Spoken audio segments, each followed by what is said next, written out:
নমস্কার বন্ধুরা, সুজাতা কিচেনে আপনাদের সকলকে স্বাগত। আজকে চলে এসেছি আপনাদের কাছে মালপোয়ার একটা রেসিপি নিয়ে। একদম মিষ্টির দোকানের মতো নরম তুলতুলে মালপোয়া করে আজকে আপনাদের দেখাবো। কিভাবে রেসিপিটা করছি প্রথম থেকে শেষ অবধি দেখতে থাকুন। আর ভালো লাগলে অবশ্যই একটা লাইক সাবস্ক্রাইব করে পাশে থাকবেন। আমি প্রথমে একটা গামলির মধ্যে নিয়ে নিচ্ছি 1 বাটি ময়দা। এতে 300 গ্রাম ময়দা আছে। আর এর মধ্যে নিয়ে নিচ্ছি 150 গ্রাম চিনি, মানে হাফ বাটি আমি চিনি নিচ্ছি এখানে। দেখুন, হাফ বাটি চিনি। আর তার সঙ্গে নিয়ে নেব 150 গ্রাম সুজি, মানে হাফ বাটি এখানে সুজি নেব। আর আপনারা চাইলে বড় বাটি বা ছোট বাটি বা মাঝারি যে কোনো সাইজের বাটির সঙ্গে 1 বাটির সঙ্গে হাফ বাটি সুজি, হাফ বাটি চিনি নিয়ে এটা করতে পারেন, কোনো অসুবিধা নেই। মাপের কোনো হেরফের হবে না। এইভাবে মাপ দিয়ে যদি করেন ঠিক মতো, তাহলে একদম পারফেক্ট মালপোয়া তৈরি হবে। দিয়ে দিয়েছি 1 চামচ পরিমাণ গোটা মৌরি। মৌরিটা দিলে টেস্টটা ভালো হয়। আর যেহেতু ঠাকুরের জন্য করছি, এই জন্য আমি 1 চিমটে নুন দিই অন্য সময়, আজকে আর দিলাম না। দিয়ে দিচ্ছি নারকেল কুড়া, এখানে হাফ মালা নারকেল কুড়ো দিয়েছি। এতে নারকেল কুড়োটা পেস্ট করে চাইলেও দিতে পারেন। এবার সমস্ত উপকরণগুলো একসঙ্গে ভালো করে মাখিয়ে নিচ্ছি।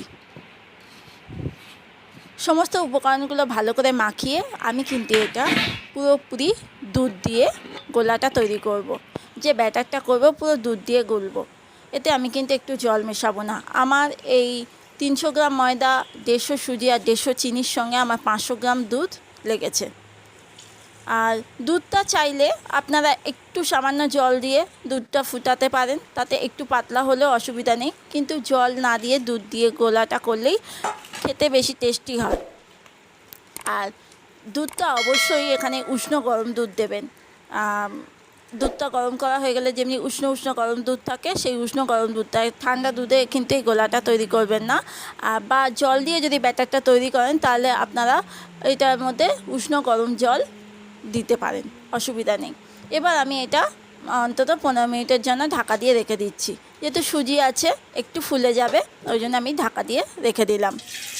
এবার কড়াইয়ের মধ্যে সাদা তেল, আর তার সঙ্গে আমার একটু ঘি দেওয়া আছে, যেহেতু ঠাকুরের জন্য বানাচ্ছিলাম, ওই জন্য ঘি সাদা তেল দিয়েই মালপোয়াটা তৈরি করছি। আপনারা সাদা তেলেও তৈরি করতে পারেন, আবার ঘিতেও করতে পারেন। এবার মালপোয়া একটা দিয়ে দিয়েছি, বেশি না, 1 চামচ দিলেই মালপোয়াটা যখনই তেলের মধ্যে দেবেন বেশ সুন্দর ফুলে যাবে, মানে বড় হয়ে যাবে। এবার মালপোয়াটা মানে খুব যে লালচে লালচে হবে না, ধারগুলো বেশ লালচে লালচে হয়ে যাবে।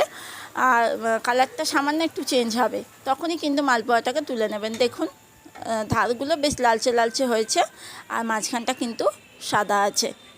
একদম রেডি হয়ে গেছে আপনার আমাদের মালপোয়া। আজকের মতো আসছি, নমস্কার।